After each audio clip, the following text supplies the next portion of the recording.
वसुदेवसुतं देवं कंसचाणूरमर्दनं देवकी परमानन्दं कृष्णं वन्दे जगद्गुरुं कृष्णं वन्दे जगद्गुरुं कृष्णं वन्दे जगद्गुरुं। भक्तिमती आंडाल या नायकी। श्रद्धा और विश्वास के साथ भगवान को जो जैसे भजता है, भगवान भी उसे उसी भाव से भजते हैं। जो सीता और राधा के प्राणाधार पति थे, जो कौशल्या और यशोदा के लाडले लाल थे, जो सुग्रीव और अर्जुन के सखा थे, वे रावण और शिशुपाल के शत्रु थे, वे ही भगवान इस कलिकाल में भी सूर, तुलसी, मीरा तथा नंददास आदि भक्तों के सामने प्रत्यक्ष रूप में प्रकट हुए और उन्हें अपनी लीलाएं दिखाई। भगवान सर्वत्र सर्वदा विभु व्यापक हैं तो हैं ही, परंतु जहाँ प्रेम है वहाँ वे भक्त की इच्छित स्वरूप में साक्षात प्रकट हो जाते हैं। प्रेम ते प्रकट हो ही मैं जाना, हमारा यह दृढ़ विश्वास है और हम डंके की चोट पर यह कह सकते हैं कि आज भी हम अनन्य प्रेम, अखंड विश्वास और अविचल श्रद्धा द्वारा परमात्मा को प्रकट साक्षात रूप में देख सकते हैं। उससे रूबरू दो दो बातें कर सकते हैं और अपने जीवन को कृतकृत्य कर सकते हैं। आवश्यकता है दृढ़ विश्वास एवं अटल अनन्य प्रेम की। अस्तु, आज हम एक ऐसी परम भक्तिमती देवी की दिव्य चरित्र वर्णन कर रहे हैं जिसने प्रभु को पति के रूप में भजा और जिसे हरि ने पत्नी के रूप में अंगीकार किया। प्राचीन काल में दक्षिण भारत में कावेरी तट पर स्थित एक गांव में विष्णु चित्त नामक एक परम वैष्णव भक्त रहते थे। वे बड़े ही आस्तिक और धर्मनिष्ठ पुरुष थे। अहर्निश वे भगवत भजन, हरि कीर्तन और नाम जप में निरत रहते थे। उन्हें भगवान के सिवा और कुछ सुहाता ही न था।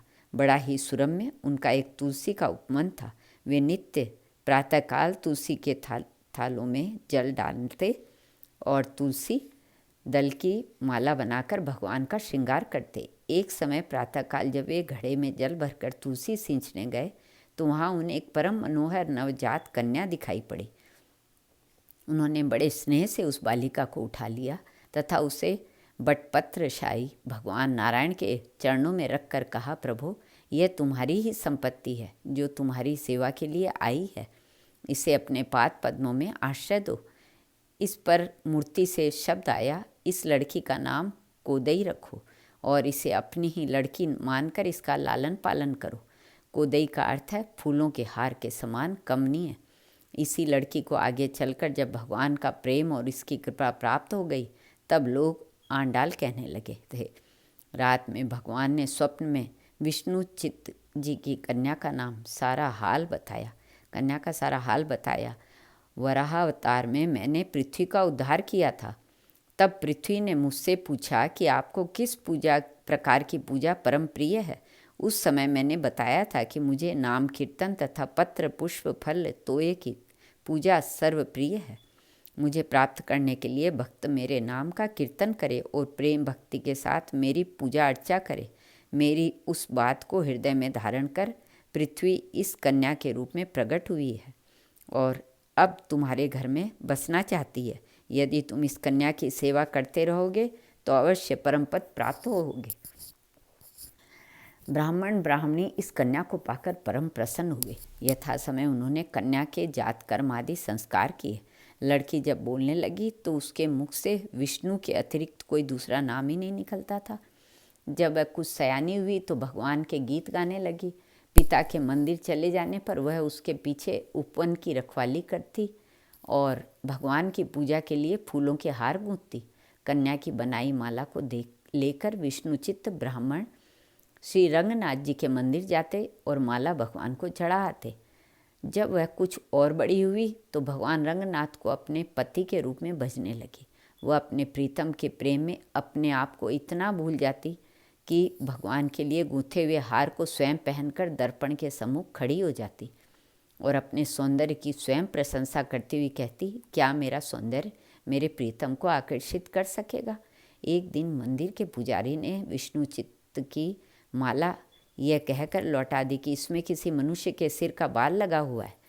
ब्राह्मण को यह सुनकर बड़ा दुख हुआ। उन्होंने ताजे पुष्प चुने, नवीन हार बनवाया और भगवान को अर्पण किया। दूसरे दिन फिर पुजारी ने कहा कि माला कुछ मुरझाई हुई है।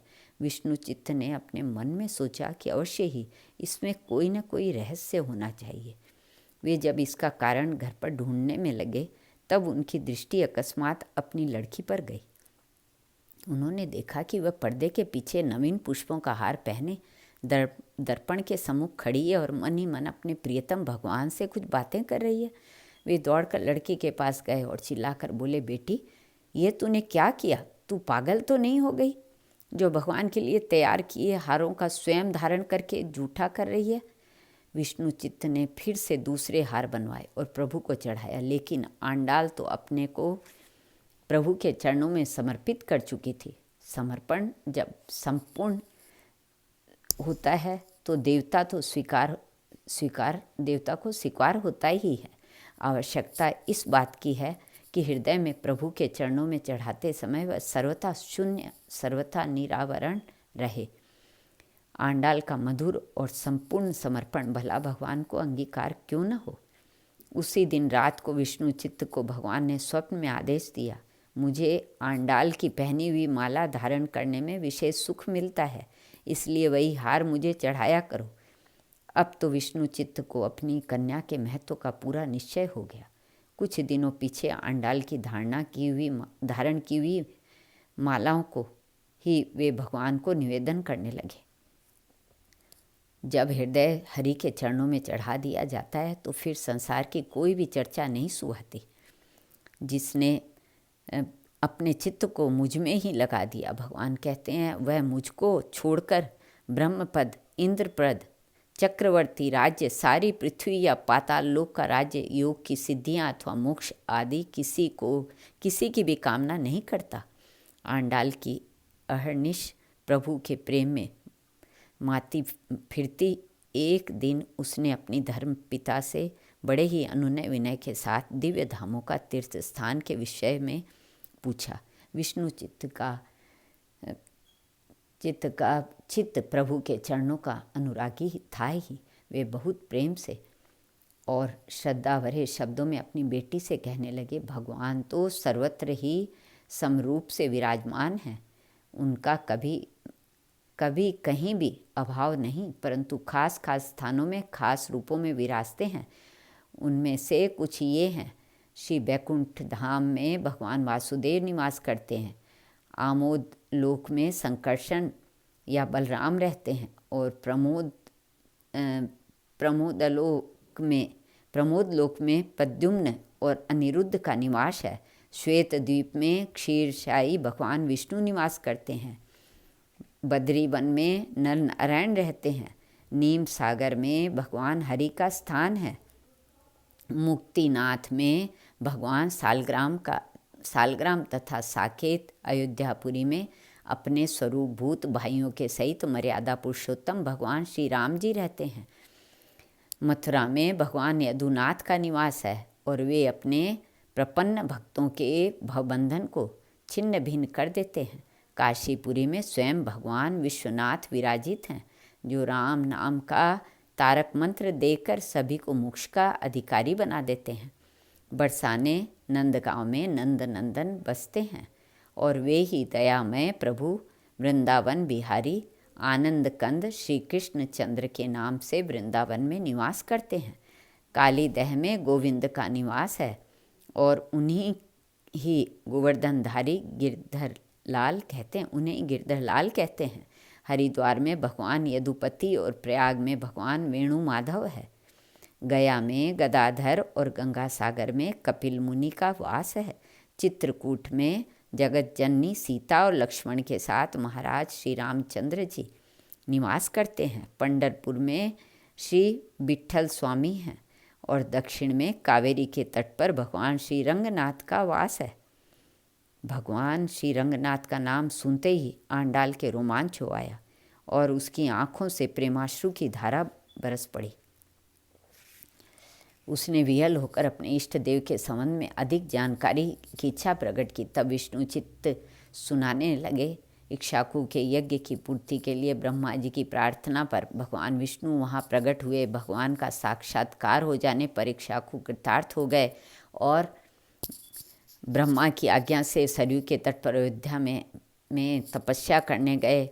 तपस्या से प्रसन्न होकर ब्रह्मा ने इक्ष्वाकु को वर मांगने के लिए कहा। इक्ष्वाकु ने यही वर मांगा कि भगवान विष्णु का यही अवध में अवतार हो और वे श्री रंगनाथ जी के रूप में उनके कुलदेव रहें।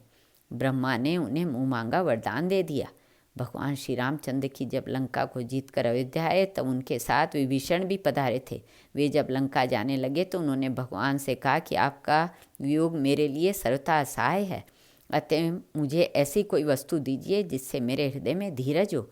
विभीषण के अटल प्रेम को देखकर भगवान श्री रामचंद्र जी ने रंगनाथ जी की प्रतिमा दी। जब विभीषण कावेरी तट तक आए तो वे किसी दूसरे यज्ञ अनुष्ठान में संलग्न हो गए। फिर भगवान श्री रंगनाथ जी ने लंका जाना अस्वीकार कर दिया और विभीषण ने वहीं भगवान की मूर्ति स्थापित की। विभीषण भगवान की पूजा अर्चा के लिए नित्य लंका से यहाँ आया करते थे। भगवान श्री रंगनाथ का वर्णन सुनकर आंडाल की उत्कंठा और भी तीव्र हो गई। उसने पिता से भगवान की प्राप्ति का साधन पूछा। अब आंडाल के लिए एक क्षण वियोग भी असहाय था। अब तो जिस प्रकार हरि मिले यही बात आंडाल को प्रिय थी। उसने मार्गशीर्ष का व्रत किया। एक रात में वह देखती है प्रभु की स्वप्न में उसने मिलने आए हैं। इस आनंद का क्या कहना। वह उठी और भगवान को अखबार में बांधने चली ही थी कि वह छलिया खिसक गया। उसे तो तरसाने में ही आनंद आता है। आंडाल की विरह व्यथा बढ़ती ही गई। उसके प्राण रात दिन जीवन धन में अटके रहते थे। वह उसी का नाम जपती, उसी का कीर्तन करती और उसी की धुन में डूबी रहती। उसकी आँखों में, हृदय में, प्राणों में, रोम रोम में श्री रंगनाथ जी की ही छाए हुए थे। वह रोती और दहाड़ मारकर छाती पीटती। प्रियतम, स्वप्न में आकर तुमने मिलने का जो उपक्रम किया है उससे तो मेरे भीतर भी विराग्नि और धधक उठी है। यूँ तड़पाने में तुम्हें कौन सा रस मिलता है। हाय, एक क्षण भी तुम्हारे बिना रहा नहीं जाता। देव मेरे जीवन धन, यदि मेरे प्राणों की इस आकुल तड़प से तुम्हारा कठोर हृदय तनिक भी पसीजे तो अभी आकर मुझे अपने चरणों में स्वीकार कर लो। प्रभु और मेरे प्राणाधार, सीता की सुधि लेने के लिए तुमने समुद्र में पुल बंधवाया और रावण को मारकर उसे अयोध्या लौटाए।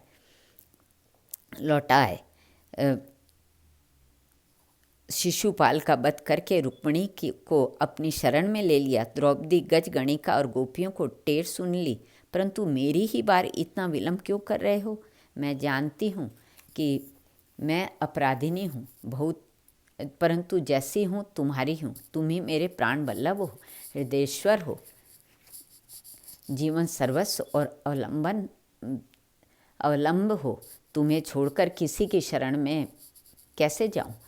जिस प्रकार चकोर चंद्रमा को और चातक घनश्याम को चाहता है, वैसे ही मेरा हृदय तुम्हें देखने के लिए व्याकुल है।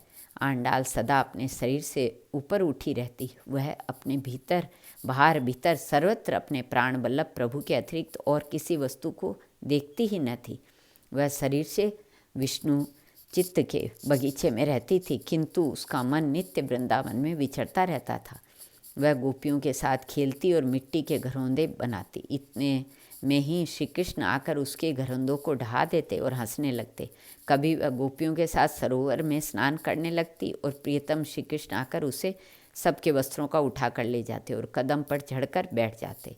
कभी कभी वह मन से ही वृंदावन में विचरती और रास्ता चलने वालों की पूछती, क्या तुमने मेरे प्राण वल्लभ को इधर कहीं देखा है।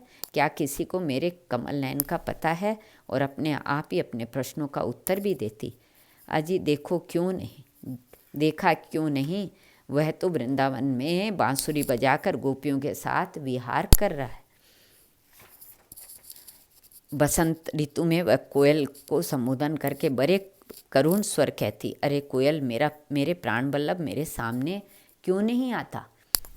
वह मेरे हृदय में प्रवेश कर मुझे अपने वियोग से दुखी कर रहा है। मैं तो उसके लिए इस प्रकार तड़प रही हूँ और उसके लिए यह सब मानो नीरा खिलवाड़ ही है।